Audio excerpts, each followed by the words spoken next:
And finally, it became Friday again. And welcome to LinkedIn Live. The time is 11 in UK, 12 in Denmark. And I am happy to share this episode from the outside today because I was in London the last couple of days and the heat wave there, but it's also hitting Denmark. So I thought this episode must be happening from a garden, of course. Is it hotter? Is it hotter in Denmark or is it hotter in London? It's hotter in London actually, Yeah. but it's coming for me. But London was brutal, and the underground was brutal. So with that said, welcome to this episode. If you're watching now, welcome to this live show, and if you're watching later, welcome to later on. We will send the episode out. This is a special day again because this is the second time, Kevin Steele. We have the same visitor coming back is Chris Warburton, and welcome Kevin and welcome Chris. And before we jump into it, and the mega mug is there, I love it. Before we jump into it, today's episode is a little bit about pay now, buy later. It's a little bit about income and expenditure check. We will also probably touch again a little bit about vulnerability. We will touch about legalization across UK, Canada, and how does it look out of a European perspective also. I'm extra pleased, as I said before the show went on, to sit with you because to sit with you, Chris and Kevin, is like sit with family. You helped Mega enter UK and you did really well. And I like this conversation because it's a conversation that deep down to the industry we as Mega serve. So thank you for joining and welcome to the show today. Kevin, you want to kick it off? Yeah. So it's been a pretty active week. I think we're going to come back to your in a minute, Martin, but I'm going to give the floor to Chris in a minute. He's a good storyteller. The two of us went on a road trip at the beginning of this week to a very hot Newport to Credit Week, and we sort of took up court in the bar area there and just waited people to come and see us. Really, we had great seats for the football in the evening. The match wasn't but Chris had a ticket as well, which was more than I had on it, and we met some great people there. But it's probably worth looking and reflecting on some of the messaging, given Chris has been pretty active. He's interviewed quite a few regulators recently. So, Chris, the floor is yours. Give us a few reflections. Yeah, I think reflection, I suppose, around the last few days. It's great to see everyone, which I think is always great, right? So, seeing lots of folks, catching up with people. What's always of interest to me is what's sort of going on. What are people seeing from an arrears point of view? What are people seeing in terms of pressures from a regulatory point of view and those kind of things? I think, I suppose the context of it, I think if I was to sum up is we've got the context of things like cost of living crisis. And I've done some stuff. We were looking very closely around like what might be happening as a result of the Gulf crisis, the oil prices increasing. And I suppose my conversations this last week have been from an arrears level point of view. A lot of people are sort of seeing in financial services as arrears levels being relatively flat. I'd say that, and that's kind of like an interesting conversation because if you look at where that is versus, for example, the Ofgem data looking at energy arrears, that's now at an all-time high. If you look at debt advice data, that's also at all-time high. Debt advice is sort of, there's huge amounts of debt advice sessions going out. So it's kind of like, what's the story and what's kind of going on? And for me, it feels a bit like my head is in the oven and my feet are in the freezer. So on average, I'm about okay. And that's kind of what it feels like to a certain extent. And I wonder if there's sort of like, we're really starting to see that almost like stratification of the portfolios, which is if you've got lower disposable income, lower income, then you're really feeling the pinch. But almost like the prime kind of groups in the portfolio seem to be just sort of absorbing that. So, and that's a story in lots of markets. When we talk about other markets, I know that's a story in Canada as an example. I'm pretty close to that market, but it's interesting from a collections point of view because yes, the overall numbers look like they're around about okay if you just look at an average basis. But when you drill down into detail, you've got some segments there really struggling. And what do we need to do to sort of engage those people, reach out to them, provide support to those people, and making sure that we're looking after them as well. So I think that was kind of the takeaway from me from a UK point of view, the last couple of days, and it kind of links into some of the regulatory stuff we're seeing. And I know we're going to chat about buy now, pay later that sort of comes in into the FCA world sort of next month, isn't it? I'm curious also, Chris, in Credit Week, I was not attending, unfortunately, was other places, as we will also talk about. How do you see the whole landscape also out of a vendor perspective? All these regulations are coming, new demands are coming. Was that also something where you saw new vendors popping up in this space to support these challenges and how the society is changing and all the things that the agencies or the people working in the sector need to adjust to? Was that something also you? I mean, absolutely. I mean, I think if you look at just the vendor space, I suppose, over the last few years, I mean, you can sort of see it sort of exploding. I mean, it was already before. It was very dynamic with things like cloud services, Azure, those kind of things that are being somehow, because the cost of development's gone down. I think with AI coming in, the ability for us to be able to process extra data, the extra processing power to be able to process data, creating voice, using voice chat as an example. I mean, this is new capability we've got, and so that plus other things out there. I mean, just the ability to be able to process this data, I think, is causing sort of like a wealth of services. And it sort of like links into like, well, how do we meet the needs of the regulations that are coming through? So like these services are ability to be able to meet the needs of the regulations that are being put out there. And you sort of like, it's becoming a very dynamic kind of environment. And we've got a problem, right? We've got a problem, which is there's so much data out there. Where do we look? How do we gather the data? How do we make sure we're using that to basically get evidence that we're meeting regulatory requirements as well? Yeah, I think, Chris, it's worth reflecting on. We had a couple of meetings with new fintechs, one of whom's a new disruptor in the fintech finance market. So that was very interesting, where they're looking at how they use tooling on that embeds things like the consumer duty, the rules within it. And Sam Manning presented that at our affordability summit, where you can actually build a product using AI and test it against the rules and challenge the things that the FCA are looking at, like APR. Is that the right tool to use? So some of these are coming and moving away from APR as part of their fair value assessment, using variable recurring payments as part of open finance and open banking, actually allowing payment breaks, designing it really for particular target audiences that Chris was describing. So looking at it with this view that you're using innovation in combination with the right guardrails, safeguards, the data that's available, particularly dynamic data, moving slightly away from the traditional credit reference data, that's relevant to your target audience, not just for buy now, pay later, but all for retail credit now, where there are people that are squeezed, but their situation changes much more dynamically. You have any reflections on that, Chris, from those dialogues we had at the armchair in our... Well, as you were talking there, I was also thinking about the conversation we had around how much are we using this new technology to almost like just redesign what we've got and almost like the old processes, versus how much do we now use that to like completely redesign processes and rethink through processes. And I think that was kind of interesting. I mean, data is obviously part of it, and data allows us to sort of get that finer nuance in terms of treatment and those kind of things. It's just, and I suppose it's how do we have that balance between I suppose, complete redesign versus just tweaking what we've got. And I think that's kind of interesting, because there's a lot of new capabilities that are out there. As you say, there's a lot of new data that's out there that can be then used to sort of, design new products, design completely new processes, and how, particularly if you've got legacy systems, how do you then put that in, and how do we now change that, right? Because the capabilities there. Questions like how do you knit it together, and how do you put that into new processes? But Kevin, I just want to be a little unpoke and a little bit provoking based on what you also said there, Chris. Again, saying so all these we have all the data. You said a little bit. Some have legacy systems. How do we connect it all? Kevin and Chris, when was it we stood back in the days? It feels like back in the days we talk about PSR registrations problems, and it's still no. So one thing is that the new regulations are coming more and more demanding. Are the companies ready? I know the technology begins to come that support all these processes. Are the company ready? Because it still seems like sometimes that they are not.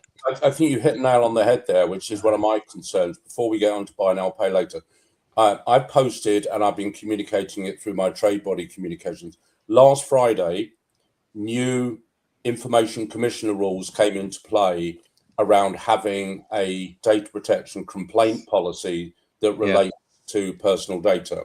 Now, I am convinced that many firms are non-compliant, and we have used AI a little bit to go and check different websites.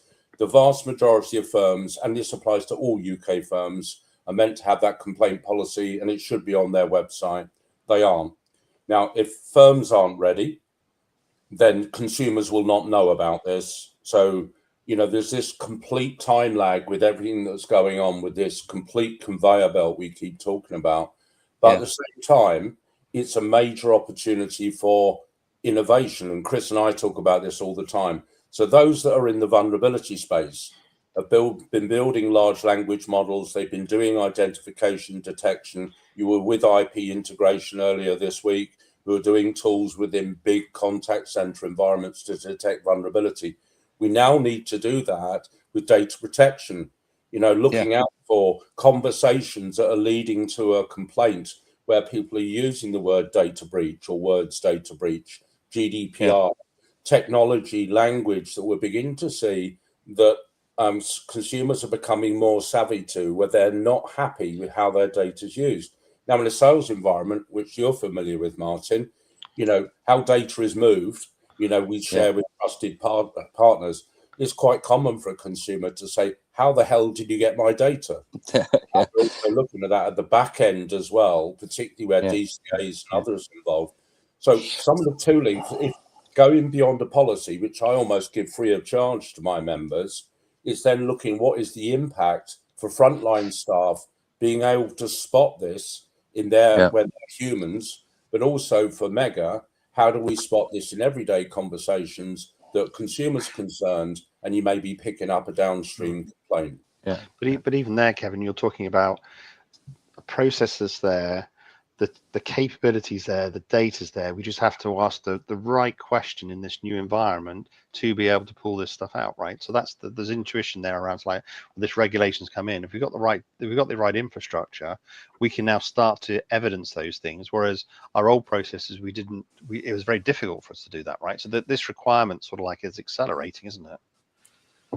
I think it leads into also when we come to that new regulations are coming in new areas. I know I've said it before, I'm still dwelling back again and say what I see in the UK landscape especially is because you have all these fractions of vendors and different systems and different tools, and how do you see all these new regulations coming in? Do you see a centralization of you have a vulnerability registration kind of services in all kind of aspects, you have support services in all kind of aspects, you have PSR registrations in all kind, it's not put together. Do you see that being more and more centralized? I think the opposite, and I think what we talked about last week on our AI event, where we talked about debt trackers and orchestration layer, having debt stream, we talked about Acquired, we talked about Mega, we talked about other providers in that, having best-in-class providers with the ability to orchestrate safely the data between, so that you do go to a true omni-channel type approach on it. But we saw that particularly when Chris interviewed the parties at the Vulnerability Registration Service around the vulnerability passport. In many instances, you're not trying to build a monolithic database. We want to do the same with affordability. So what Ofcom have said, Ofgem and Ofwat, is they're good at sharing certain types of data together, but they don't want to share particularly financial vulnerability. That's more likely to be the domain of VRS or Support Hub. So being able to connect that with effectively blockchain-y type technology that allows the consumer to share with whoever they want to. That's the way. Like Mega to connect into a vulnerability passport to say, we've got a non-standard IDMV where the client's going to grant us information that we're going to use intelligently in our journey that provides a personalized, tailored service.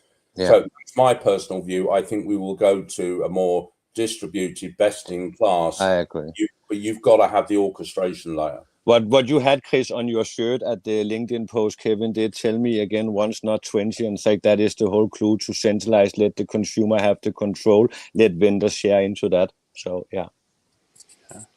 I think it's interesting. Like, so the orchestration later, like, how do we then start connecting between the different vendors, making sure there's flexibility, making sure there's flexibility within there. And I think the other question I kind of have is, I always have is like, where do you start? So a lot of people are sort of automating their existing process, but that's actually not a bad place to start in some ways. I suppose you could have that because that's where you can get the efficiencies, those kind of things. So, but it's around adding that extra functionalities. So so we talk about, obviously we talk about voice AI, but I mean we talk about other kind of areas as well, which is, it's a good place to start because it's sort of like, it's known, it's somewhere to start, and then you can build capabilities from there and then make sure that it's all kind of linked together.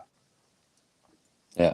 I mean, the affordability piece we'll talk about a little bit more next week, Martin, when we've got guests with us.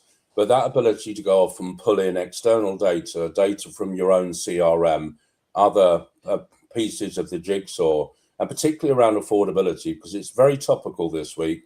Alison Walters spoke from the FCA at the event. She talked particularly around the consumer finance market reinventing itself using innovation within this, and the tools at your disposal, whether that be open banking and other information. But that ability to cost effectively bring all that together, almost, behind the scenes, so that when you're engaged with the consumer, you're using all the intelligence available to you. And sometimes you won't have an income and expenditure in the locker, but you'll have certain bits of information from the CRM that says this person has missed a time to pay arrangement before. We do have other debts in the system on it. We do know more about this particular consumer, and therefore using that effectively, and also giving them the opportunity to enroll in things, data sharing schemes. So you do embrace the tell us once, which is very much part of her speech. But again, a lot of it is we are supporting firms doing it, but we're not going to tell you how to do it. So innovation is key. The whole point about principle-based regulation is you're meant to go off and think for yourself how you actually embody it within your business. But they're giving you more and more hints. And it still feels to me that you're going to get to a point where it said, I don't want to tell you how to do this, but here are some good and bad practices. Don't go down, the certain death route. And here we're going to show you other firms that have done it ahead of you. And that needs to get down to smaller firms, or looking at ecosystems where you can make that more affordable in cloud-based technology, consumption-based pricing, because people don't want to pay big license fees anymore. They don't want to pay big widget fees. We've got to accommodate to Amazon-y type models, AWS-y type models, and others where, the smaller guys can participate and benefit from some of the technology that's been developed. But it's an interesting point there, Kevin, around like, how do we almost like embed innovation in to our existing processes? So we're typically, so in ops, you're very much sort of like, you spend a lot of time just getting through the day. You've got a certain work queue you need to get through. You've got call volumes coming in. You've got emails that need to be answered. So it's a very sort of day-to-day kind of process often. But it's like, well, then how do we actually change that so we get into this innovation mode, which is kind of what you're saying? So stretching our processes, starting to build in new things, because that's kind of what's underwritten, I suppose, in terms of where the regulation's going. Although it's sort of principles based, it's sort of like what you're saying is that it's kind of getting expected, and so we've got to have some capability to be able to start to play around the edges and build that into our processes, right? Because at some point we know that the data's out there. You'll come back and say, well, why didn't you do this, right? But Chris, and I think I would just zoom in a little. There's not a long time I was over and visiting Digital DRA. I think it's a good example because it's a fairly young company. It's a fairly young company that have embraced these information. So about vulnerability, about actually saying, is it a good idea? Is it annoying as a DCA? Is it a good idea to do an income and expense check, to affordability check, to make sure people can actually afford what they say? I think that it's a very good idea that you take these tools and not being scared by them, annoyed by it, because I also hear that a lot when I talk to my clients. Oh, again, it was like when GDPR came and you need to know your customer in a bank. Oh, all these new things you need need to do. But I think, and I can also feel, that was my reference to DRA, that if you take it in and embrace it as a tool to actually engage better with your clients, convert better, and there's no reason to set up a payment plan if that payment plan would be broken in 2 months. Why? Because one thing, that's a bad idea. Another thing is you now need to revisit it again, spend more time on it again. It's a bad customer experience also for your client, for the end client, for the people who owe money. So I think if you embrace it as a positive thing to engage better, technology-wise also, you get more motivated to go down that journey if you use it from... thing is crucial, Martin, because if I just digress a minute, if you've seen the news this week with Ryanair reluctantly saying a child can sit next to their parents on a plane without penalty. I mean, that is just insane when you hear some of this spoken out loud. But it's a design problem around, all these bolt-on, add-on costs, etc. What we're seeing at the moment is a big shift that the regulator's saying you need to be proactive. Reactive is not good enough at the moment. And this is applying not just in financial services, it's in essential service providers like energy providers. If your mindset is still, I will only do this when I'm forced to, or actually I'll wait till the regs hit and then I'll belatedly implement it, you're behind the curve. And most of these firms that are profit seeking have got to look at it from a competitive edge perspective. And Chris and I have been, and you've been banging on about this for a while, Martin, particularly given that the level of arrears in energy is continuing to go up, especially those that don't have a time to pay. July sees direct debits going up by 13%. So all the signs are there, and we still haven't got a debt relief scheme implemented. But I'm not seeing any signs of people turning around and said, well, I can think about this more innovatively around how I engage around affordability, to look at this proactively in the way that we've been looking at, that says encourage data sharing, encourage people to tap in, where that update may only take a couple of minutes. But it means you've got confidence that the person's not in jeopardy. And in many instances, the opposite, they may be able to actually afford something now to pay back so it doesn't keep growing. So I think that whole area around the shift from reactive to proactive, Chris, you probably got some strong views on it, but it's certainly in my space, certainly debt advice. Debt advice is often sought way too late. How do you actually bring that? And that's a lot of what Alison Walters were talking about, better collaboration between the sector. And if you've identified somebody's got 7+ debts, the probability is you're not going to end up with a great outcome if you're just looking at it, as a cyclops on your debt alone. And you may actually have multiple debts within the group already that are being treated by product silo. So I think often with like new technology, it's very easy for us to think about in terms of like, how can we use it to take cost out? So there's usually, so taking AI as an example, let's use that to take cost out. So I take my existing processes, which probably have been designed around minimizing cost to a certain extent, or optimizing cost to a certain extent. How do I design that to take cost out? Because that's easy for us to think about, but I kind of get the underlying sense that the conversation, particularly around AI, is actually, I'm not sure it's as much about taking cost out as much as how do we get it to do some of the things that, giving us extra capability to do some of the things that we don't really want to do, and giving us extra capability to do other things. So for example, to your example, Kevin, around calling people much earlier in the cycle, like the whole piece around pre-arrears, pre-collections type of contact to reach out is a good thing from a customer point of view, because you're getting ahead of issues, right? So, and we never did that before, and we couldn't do that before because it involved manual dialing, as an example, and it was very, very expensive.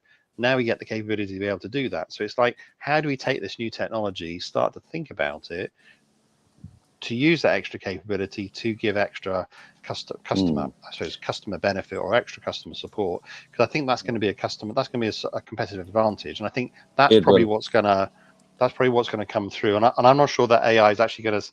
I mean, we are all worried in our conversation. We're all worried about AI, sort of like, we're going to be out of a job as a result of it. I actually think I think we're going to be more busy than we ever were.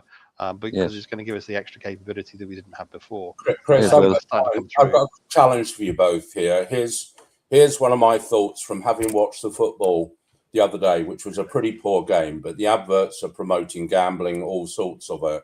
Now, we're in the middle of the World Cup. Buy now, pay later rules change in the middle of the World Cup. So 3 days before the World Cup final, when you're thinking about getting your pizza and everything else and buying for it on buy now, pay later, the rules change. 20 to 30% of the audience may not qualify because they'll fail an affordability check. Most consumers, I think, will be disgruntled if that happens to them. What's your thought, Chris, on this global product that's used in Australia, Canada, US, etc., that by tying things down in a particular UK framework that we're beginning to sort of emasculate a product, or we haven't brought the consumer along with us with these changes that are going to occur? How do we use some of our tools to effectively communicate effectively to consumers when they may actually get a shock all of a sudden that said, I could buy using this medium yesterday, I can't during the middle of the World Cup final? Well, and I think if there's an impact, you got to be contacting people beforehand, haven't you? So it's like, so there's opportunity to do that if there's going to be an impact. I mean, I don't necessarily see it moving under the FCA regulation as being a bad thing, really. I mean, it's the same kind of behavior you see with credit cards or hire purchase or some of those. So it's a familiar thing, which is sort of those were captured under the Consumer Credit Act, and it's this is sort of like moving forward, right? If you're suddenly turning around from one night, it says for an existing client who's being paid regularly, never missed a payment, that tomorrow we've got to impose an affordability check on you, and so something is different in the process. So irrespective of the regulatory piece, there is something. You've got to be contacting people, haven't you? You've got to be out contacting people and making sure that they're aware of that and starting that dialogue. I mean, that's an ops thing. Yeah. And I think it's interesting what we found, Chris, when we were talking to a number of people from around the world, notably Australia, the other day, and talking about regulation. It may not be the duty, it may not be affordability, it may not be vulnerability, but you can see it all coming at the moment.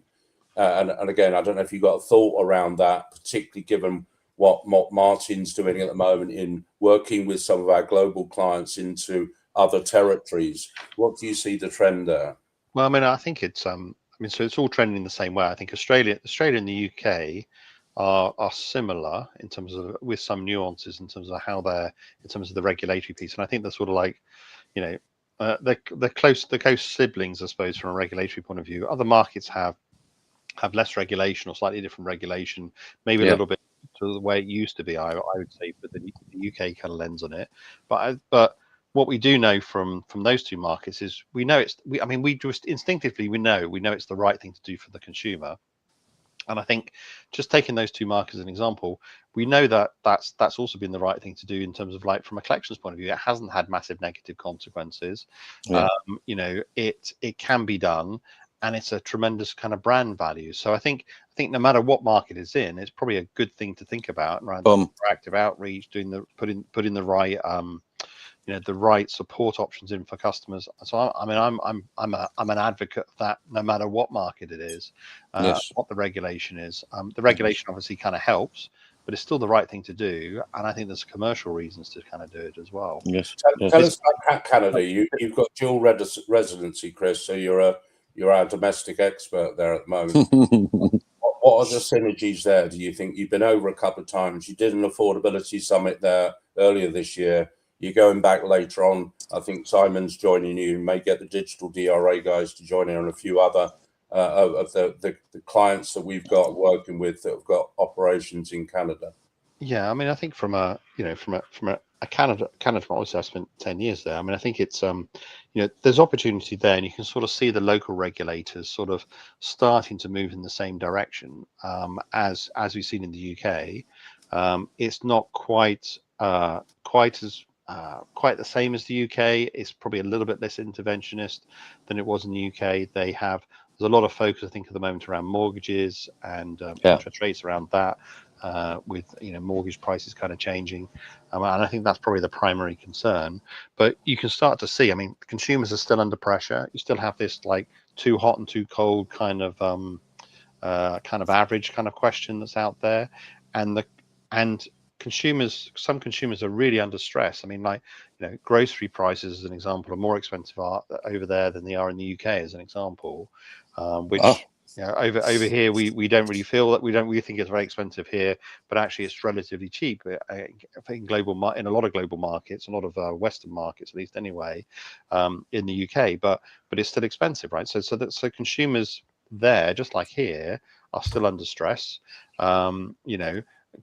What are the right sort of collections processes and practice that can be put in place that will give people a bump from a brand point of view, not add extra cost, and actually sort of maintain their collections? Because I think the loyalty, when things start to go south, and one of the things we do know, and from my history, is collections is a real moment of truth for an organization.